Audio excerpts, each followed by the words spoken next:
เดือนอีกเทื่อนึงบัดนี้ถ้าเกิดว่าเพิ่นมาอีหลีเด้อน้องเดือนเด้อแต่ว่าเดือน8นี่เพิ่นมาแท้ได้เพิ่นมา 1,000% เลยได้เดือน8โอ้บ่ได้1,000,000,000%เลยได้บ่าวลาวยืนยันนั่งยันนอนยันแม่นยิกตัวเจ็บเลยแม่นเพิ่นมา1,000,000%เลยได้น้องเดือนบ่ได้บ่ได้แม่นแต่100% 1,000%ได้1,000,000%โลดน้องเดือนจะว่าจังได๋เนาะบัดนี้การเพิ่นมาโดยตรงเลยอ่ะก็ดีใจหั่นแหละดีใจเนาะโดยอยากให้เพิ่นมาอยู่บ่แม่นและที่เคยเว้าเคยร่วมกับเพิ่นได้น้องเดือนสิเฮ็ดคือคำเว้าอยู่บ่สิทำได้คือคำที่เคยร่วมกับเพิ่นอยู่โดบ่ยเว้าแล้วก็ต้องเฮ็ดได้มันใจจักเปอร์เซ็นต์น่ะถาม 1,000,000%ล้านคือกันอีกแล้วว้ายช็อตเด็ดช็อตเด็ดช็อตเด็ดพี่น้องเอ้ยช็อตเด็ดสบายดีสวัสดีพ่อแม่พี่น้อง FC ทักแพงเบิดสุขุทุกคนเบิดสมองสบอนเด้อพี่น้องเด้อพบๆช่อง YouTube บ่าวลาวมาเพิ่นคือเก่าคือเดิมเพิ่มเติมตอนนี้ก็ยังอยู่ในครัวพี่น้องเอ้ยในครัวเรือว่าขี้ไผ่น้องเดือนเพิ่นเนาะน้องเดือนและสาวลาวผู้ที่ว่าโชคดีพี่น้องเอ้ยเนาะถือบุญลมทับกับแมนพี่น้องเอ้ยเนาะตอนนี้เราก็สิมาอัปเดตเบิ่งครอบครัวแล้วก็ห้องน้ำห้องในน้องเพิ่นเนาะโอเคเด้อพี่น้องเลยนี่เด้อพี่น้องเอ้ยอันนี้สิเป็นครัวหรือว่าขี้ไผ่อะไรบอลเฮ็ดอยู่ให้กินน้องก็ค่อนข้างสิยุ่งยากจักหน้อยพี่น้องเอ้ยล้างค่ากะบ่วินอนหัวได้บ่วินอนหัวเอาง่ายๆซะบ่วินอนหัวลำบากอย่างนี้ได้นี่ก็ดิบอลเฮ็ดอยู่เฮ็ดกินนี่เนาะฝนตกมานี่ก็เปียกคือเปียกวะมันคือเปียกในเมื่อมันมีรังคามันคือเปียกคือซึมเนี่ยนี่บ่น้องเดือนโอ้มีรังคาอยู่ครับเปียกพี่น้องเลยโอ้อันนี้สิเป็นท่อเนาะเตรียมเฮ็ดห้องน้ำได้บาดจ่อยฉันยังบ่พร้อมนี่สบายดีอันนี้ไม่เนี่ยจังน้อยสบายดีน้องเดือนโดยมีไฮตรงน้ำอีกแต่ว่าบ่มีหางลิ้นเนาะมันก็เลยได้น้ำบ่ลายพี่น้องเอ้ยจักหน่อยบ่แม่นจักตกจักเถื่ออะไรจังสิเต็มไฮนี่นะน้ำก็ดียังเป็นตกจักเถื่อเด้อจังสิเต็มไฮโอเคเดี๋ยวสิสัมภาษณ์ให้นะเบาๆหน่อยเด้อเบาๆให้หน่อยเตียงนี่แต่หึงเลยบ่แม่นน้ำไม้นี่ออกอยู่บ่น้องเดือนไม้ออกอยู่ไอ้มาเมื่อนั้นก็เอาตัวนี้แหละแกงให้เอาเป็นซะบ่แม่นแล้วก็อันปุ่นกับน้ำไม้ไหลแน่นึกว่าเพิ่นไปหาอยู่หัวอยู่ห้องเพิ่นเอาในนี้เนาะแม่นน้ำไม้ก็ซาดต้นไม้ดูนี่บ่แม่นของน้องเดือนเนาะบ่แม่นเพราะมันอยู่นอกเขตนอกหัวเลยเนาะแม่น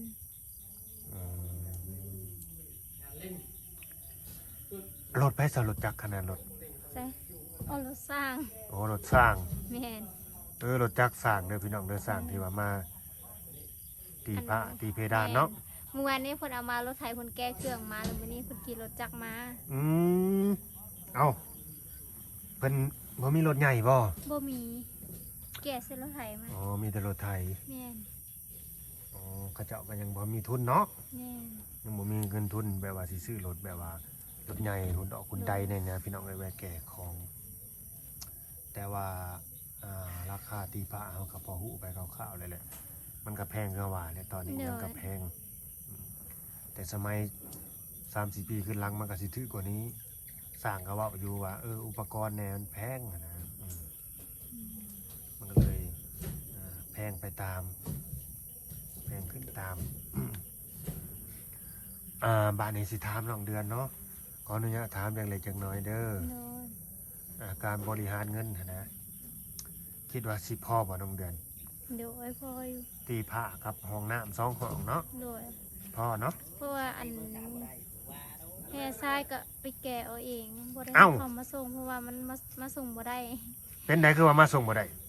ทางมันเปื้อนเขาว่าฝนตกแล้วเขาบ่มาส่งเอารถยังไปแก่เนาะเอารถไถให้นะว่าเอาไปแกะให้แล้วก็เติมน้ำเมืองน้ำมันให้เพิ่น เฮาก็จ้างเพิ่นนํเนาะ แม่นเฮาสั่งไว้แต่ดนแล้วแต่เฮามาแล้วแต่ก็เขาเจ้ายังบ่มาส่งเขาว่าส่งบ่ได้ฝนตกยามนี้เอาวันนี้ โอ้ ก็ต้องเลยทยอยเฮ็ดเทื่อละเล็กเทื่อละน้อยเพราะว่าฝนตก อันนั้นก็สิเป็นเคาะงัวเพิ่นพี่น้องเอ้ย แม่น มงหญ้าแพรกหรือว่าหญ้าคาเรียบร้อยแล้วของงัวก็ดีเนาะ อืมเอามาส่งอันนี้ก็ยังบ่ครบยังฝามันเพราะว่าเขาก็ย่างแน่ยามนี้ โดย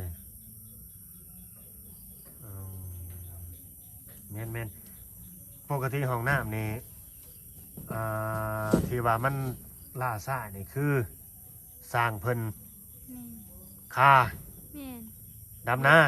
บ่คาเวียก ติดต่อรายสร้างแล้วเขาจะว่าแล้วดำหนาพุ่นแล้วจังมาเฮ็ดให้ได้ อ๋อสร้างได้ก็มีแต่ว่าไปแนวนั้น แม่น มียากได้เนาะ แม่นหน้าผมนี่สิยากเลย ยากได้พี่น้องเอ้ยต้องรอในจังน้อยอันนี้แต่ว่างบประมาณหรือว่าจำนวนเงินนี่เฮาเพียเฮาพร้อมแล้ว โดย เหลือแต่สร้างบ่พร้อม สร้างบ่พร้อมพี่น้องเอ้ยแต่ว่า รอก่อน แต่ว่าเงินพร้อมแล้วสร้างบ่พร้อม โดย ต้องรอก่อนแล้วแฟดไผเปิดอะไรแฟดเขาคือเปิดว่ะมืดเฉพาะน้องเดือนจะมาเรียวบังกล้องเดือมตานี่สิบอกเข้าไปในกี่ไฟแล้วมันเปิดเนี่ยนะพี่น้อง โดย มันเปิดโดยอัตโนมัติ แม่มันมืดมันเปิดเองเลยไหน โอ้ของแท้จริง เพื่อนในกี่ไฟมันมืดเด้บนตากเสื้อผ้าเพิ่นก็ตากไปนำอันนี้รถเนาะกลางคืนนี่หลอกไว้บ่กี่ไฟนี่ก็ดี แม่นมันมีเครื่องไส้นี่แหละถ้วยบวงเนี่ย โดยแต่กับผมมีของมีขาเนาะ แม่น เคยมีอยู่บ่คนมางัดมาแงะน้องเดือน บ่มี บ่มีเนาะ แม่น จะก็สิไปงัดอันยังเอาถ้วยบ่เนาะ ๆอย่าเอาเธอไปใช้เข้าเขาไปมีแล้วมันบ่ได้มีเขามีขายนะแต่มีอยู่สำหรับเฮา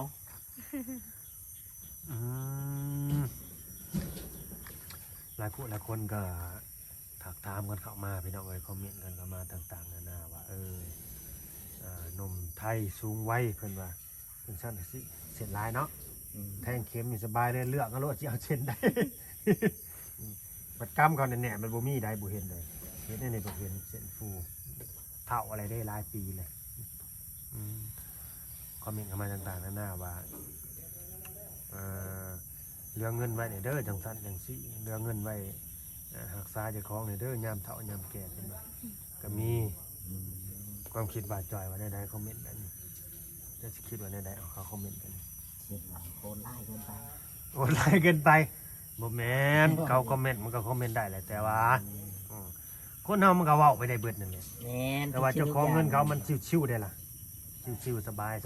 ขาว่า แม่นคนเฮามันความคิดบ่คือกันเนาะแต่ละคน คนมีเนี่ยเขาสิมักแบ่งปัน แม่น ส่วนว่าคนบ่มีนี่สิไปคอมเมนต์ต่างๆนานา คอมเมนต์แบบว่าทั่วไปเรื่อยเปื่อย คอมเมนต์แบบย้ายอะนะประมาณนั้นเป็นอะไรน้องเดือนความสัมพันธ์นะครับทางงานอ้ายเพิ่นนี่นะก็คุยกันลมกันกูมือที แม่น เพิ่นก็ถากมาอยู่ปะ โดย เคยแบบ อันนี้ยังบ่ได้ถามเนาะเพิ่นได้แบบเคยแบบว่าโทรนี่วิดีโอคอลเห็นหน้าเห็นตากันเลยบ่เนาะ ยังเดือยังโทรเสียงอยู่ยังเดือ บ่กล้าเปิดกล้องบ่หรือว่าจังใด กะกล้าอยู่เนาะเป็นยังสิบ่กล้าก ล้าอยู่เนาะ โดย คือบ่ลองเปิดกล้องเบิ่งน้องล่ะเป็นจังไดย่านตกใจบ่หรือว่าจังไดเพิ่นก็บ่ได้ขนาดนั้นดอกเราก็ยังหนุ่มอยู่ได้ หรือว่าน้องเดือนไว้ บ่แม่นว่าเฮาสิตกใจเพิ่น คนแบบว่าเพิ่นก็แบบบ่ได้ถูกเวียกถูกงานนะเพิ่นก็ยังหนุ่มอยู่ โดย 60อยู่60แต่ว่าคนบ่ได้เฮ็ดเวียกงานหนักบ่ได้ปล่อยโตคือทางเฮาหั่นนะ เลย ถ้าทางเฮา60นี่พอไปทิพย์ได้บ่าวจ่อย พอไปเผาเลย แต่ว่าตรงๆก็พอไปเผาเนาะ แม่ เออ ถ้าว่าคนถูกเลย แม่น ถ้าว่าคนธรรมดานี่ก็ยังอยู่ ยังหนุ่มยังแน่นยังหน้าตาดีแบบเขาดูแลเจ้าของเด้ เลย ถ้าผู้ที่ว่าถูกเด้อน้องเดือนเด้อถูกปล่อยตัวนี่พอไปเผาง่ายๆใช่ว่าตรงๆซะนี่บ้านเฮา เรา น่ะ ก็เห็นอยู่คนเดียวว่า 60แต่พอไปเผาแล้ว แม่แท้จริงว่าอายุก็บ่ได้ว่าปานนั้น แต่ว่าร่างกายมันไปก่อนนะ แบบข้าเจ้าสู้ได้ซะปล่อยโตหั่นนะ สู้เวียกสู้งานความลำบาก ทุก ทุก คนเฮามันต้นทุนชีวิตคือกันเนาะมันถูกเวียกถูกงานหั้นนะประมาณนั้น อันนี้เว้าอันนี้คือบ่ได้เว้าให้ บ่ได้ จงผู้ใดผู้หนึ่งเด้อพี่น้องเด้อแบบว่ารวม รวมมิตร รวมมิตรหรือบางที่ก็เฮาผู้หนึ่งก็สิมีแนวนั้นนะต่อไปอนาคตเด้อจ้ะบางทีเนาะ เขาก็ว่าบ่ได้อันนี้ บางทีอนาคตแบบทุกข์ยากนะลำบากอยู่ข้างหน้านะก็ ไผมองบ่เห็นดอกอนาคตน่ะ มันเว้าแต่เขาสุดท้ายก็สิติกมันเองมันสิวายแล้วนะประมาณนั้นพี่น้องเอ้ย เอามองบ่เห็นแบบนี้นะ เออโอเคได้พี่น้องเอ้ยเธอหน้าเธอในก็การเปิดโทรมาก็ลองเปิดกล้องได้ลองละเด้อลองเบิ่งเนาะ เซ็บๆติ ลองเบิ่งจะนำไปสิเห็นแต่ในรูปในไลน์นะก็ยังเห็นตัวจริงกันแหน่แบบนั้นนะสิให้แต่เพิ่นเห็นน้องผู้เดียวบ่ได้ได้ คือนั่นนี่เพิ่นเบิ่งน้องอยู่หั่นนะ แม่ ก็ยังให้น้อง ก็เห็นอยู่ โดยก็ยังให้น้อง อยู่ ก็ยังให้น้องเห็นเพิ่น ใน แบบตัวเป็นๆนี่นะแบบ แม่น ภาพติงเนี่ยเคลื่อนไหวแน่หั่นนะ ยิกได้เจ็บเนาะคันว่าเฮาเห็นแต่ภาพแล้วเที่ยวภาพตอนยังเป็นวัยรุ่นก็มีใน แม่ มัน นก็ว่าบ่ได้อะ บ่ได้บางทีเพิ่นเอาภาพแล้วเพิ่นยังหนุ่มมาใส่หั่นนะมันแตกต่างกับชีวิตจริงหั่นได ต้องเบิ่งตัวจริงเป็นจังไดก็พิจารณาอะไรก็ค่อยคุยกันเนาะ แต่ว่า ศึกษา แม่นแต่ว่าบ่าวลาวก็ยังยืนยันคำเก่าได้ถ้าเกิดว่าน้องเดือนเพิ่นเลือกคนนี้แล้วก็ตกลงปรงใจกับคนนี้ยืนยันหนังยันนอนยันคือเก่าได้บ่าวจ่อย คือครอบครัวนี่สบาย จากที่ว่าเคยลำบากอะนะเคยลำบากก็สิ ตีโตขึ้นมาอีก แม่น นึง ก็สิดีขึ้นกว่านี้นั่นน่ะ นั่นแหละก็ได้แต่น้องตัดสินใจเนาะเฮาอันนี้เฮาก็ควบคุมให้น้องเพิ่นบ่ได้ แม่นสิไปบังคับจิตใจน้องบ่ได้แต่ว่าคือเฮาแบบว่าแนะนำในสิ่งดีๆให้ซื่อ แม่น ๆแต่ตอนนี้ก็ แค่เป็นชื่อให้ซื่อๆแล้วแต่น้องเพิ่นตัดสินใจเอง ตอนนี้ก็บ่ถือว่าน้องเดือนนี่ลำบากใดแต่ว่าก็สิดีขึ้นมาหน่อยหนึง แม่น หลัง ก็ จากที่ ก็สิปรับขยับมาจาก แม่น 9เนาะ แม่นก้าว 9ให้ข้าม ความลำบากตอนนั้นมานะก้าวไปจาก2ก้าว3ก้าวแล้วตอนนี้ ก็แล้วแต่น้องเพิ่นอันนี้เฮาก็ว่าบ่ได้จิตใจ แต่ว่าแรกๆนะน้องลำบากอีหลีตั้งแต่บ่มีเฮือนหลังนี้นะ แม่น คือน้องลำบากพอมีเฮือนหลังนี้น้องชีวิต ก็ ถ้าเป็นอยู่ก็ดีขึ้นมา ก็กระโดดขึ้นมาอีกก้าวหนึง พอมาเจอกับไม้คนนี้ก็กระเยิบกันไปอีก กระโดดขึ้นมาอีก อ่า ก้าวหนึงอันนี้ก็มันอยู่ที่น้องตัดสินใจเอง แม่ เนาะหาสิไปพื้นใจน้องเอายังแล้วแต่เพิ่น บ่ได้พื้นใจอันนี้ก็สิถามตรงๆเลยเนาะ ถามตรงๆ เพราะว่าน้องเดือนนี่เพิ่นก็น่าสิคุยกันร่วมกันนะพี่น้องไอ้เรื่องของผู้บ่าวผู้สาวหั่นนะ เพิ่นน่ะสิได้คุยกัน แม่นเพิ่นก็สิคุยกันแล้วก็ถามไถ่กันถึงเรื่องแบบของหัวใจแล้วก็ชีวิตการเป็นอยู่หรือว่า เรื่องครอบครัวเนาะ ครอบครัวกับแม่นแล้วก็ว่าหับได้บ่เสียวได้บ่จังซั่นเพิ่นก็ต้องถามกันนะว่า แม่น จริงจังกับอ้ายบ่หรือว่าน้องสิหับอ้ายได้บ่มันต้องถามกันเป็นเรื่องธรรมดาผู้บ่าวผู้สาวหั่นนะ มันต้องเป็นเรื่องเป็นราวแน่เนาะนึง แม่นและสิถามน้องเดือนอีกเทื่อนึงบัดนี้ถ้าเกิดว่าเพิ่นมาอีหลีเด้อน้องเดือนเด้อ โดย แต่ว่าเดือน8นี่เพิ่นมาแท้ได้ โดย เพิ่นมา 1,000% เลยได้เดือน8 เอา บ่ได้1,000,000,000%เลยได้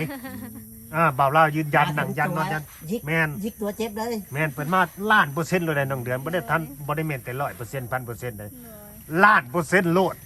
น้องเดือนจะว่าอย่างไหนเนาะบัดนี้การเพิ่นมาโดยตรงเลยอ่ะ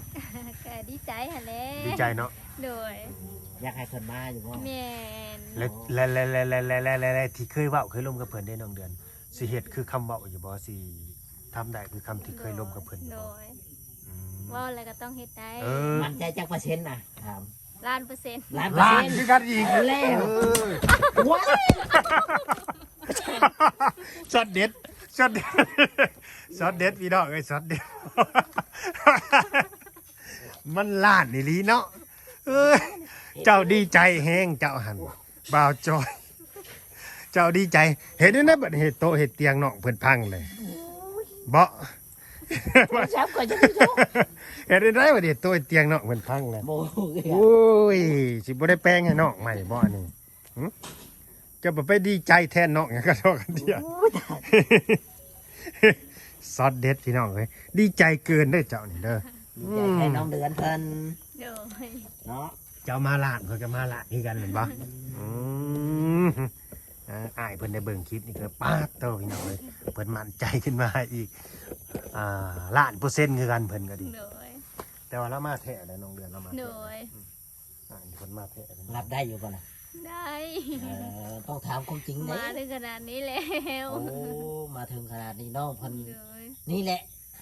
คนจริง คนจริง และคนแล้วก็คนจริงๆไม่ได้ใช่ตัวละคร แม่น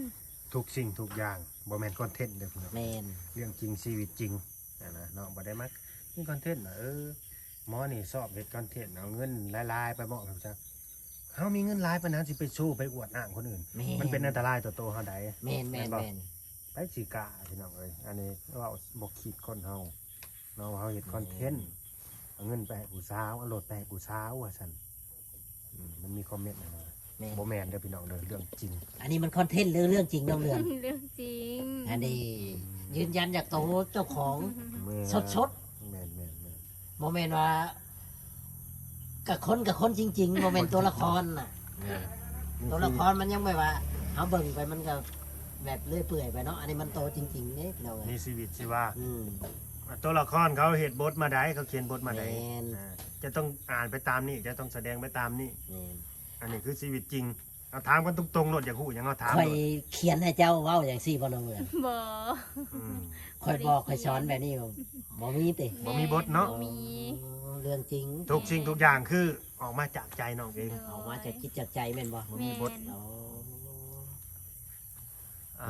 บ่มีบทพี่น้องเอ้ยเนาะอันนี้คือรายการสดๆบทไม่มีเพิ่นว่า บ่ได้แน่บ่ได้นัดหมายว่าพูดอย่างเช่นอย่างซี่ บ่ เออยันว่าผู้บางคนว่าโอ้นัดหมายกันคุยอย่างเช่นอย่างซี่ก็มีเนาะ โดยชีวิตคือการไม่แน่นอน อืม เข้าใจบ่คำว่าชีวิตคือการ แม ไม่แน่นอน นแมน อันแหละ สิ่งที่ว่าแน่นอนมันก็บ่แน่นอนคือกัน อืม มันขับมันเลื่อนอะไรอย่างนั้นคือครับว่าเขาอย่างเงี้ย มีแต่เฮาทำปัจจุบันให้ดีที่สุดเลยพอน้องเดือน โดย เรื่องของอนาคตกระสร้างมันสิเป็นยังไงกระสร้างมัน ตอน มอ นี้ งบ่เห็นแต่นั้นน่ะ ตอนนี้คือโฟกัสปัจจุบันแล้วพออืมคือเพิ่นกำมั่นใจพี่น้องเลยเนาะแต่ตอนนี้ก็ที่น้องเพิ่นตีฟ้าก็คืออยากให้เฮือนงามพี่น้องเลย แม่น อยากให้ดูดีเนาะ โด บ่ ย บ่ตามรักนี่บ่น้องเดือนทั้งนี้เขาตีออกมาฮอดนอกอีกบ่ นอกตีว่ะ บ่ฮอด อ้าว เอาบ่ฮอดมันสิเฮ็ดได้บ่จอย สิปิดเนี่ยได้ปะเนี่ย จะสิปิดในได้นี่นกสิบ่เข้าติ แม่นฮอดเจอันไม้อันนี้ ฮอดแต่ขอบไม้นี่ ออกดาวมันออกนี่มันก็สิได้ราคาเพิ่มรา เอ คา อเพิ่ม ขึ้นอีก เนาะ แม่นเพราะเขาเจ้ามันตีทางอันใช้ทางนอกนี่มันสิแพงเขาเจ้า อ๋อ มี แต่ตีผ้านอกนี่ แม่น้องทามหมดแล้ว ถ้าตามลักนี่เด้อก็สิตีให้มาฮอดเพดอันนี้ก็เรียกว่าไม้ปันลมเนาะ อืม แต่นี่มันกระหนกอิหยังก็สิเข้าบ่ได้อีกบัดนี้นะเรียกว่าตีนะก็สิอัดบ่ให้มีหูเนาะบ่ให้มีหูนกเข้า แม่ประมาณนั้นแหละแต่ก็บ่ฮอดดอกนี่ อ๋อก็ดีคือกัน เขาเอา ก็ดีคือกันเนาะ เอาสามเงินเท่ามี แม่น สามเงินเท่าอย่างใดก็ได้เฮาก็อยากได้เต็มหมดแหละมันกันอยู่ที่เงินนั่นแหละ แม่น แม่นเฮ็ดไปหลายก็เบิดหลาย แมนเอาพอสมมาพาควร แม่น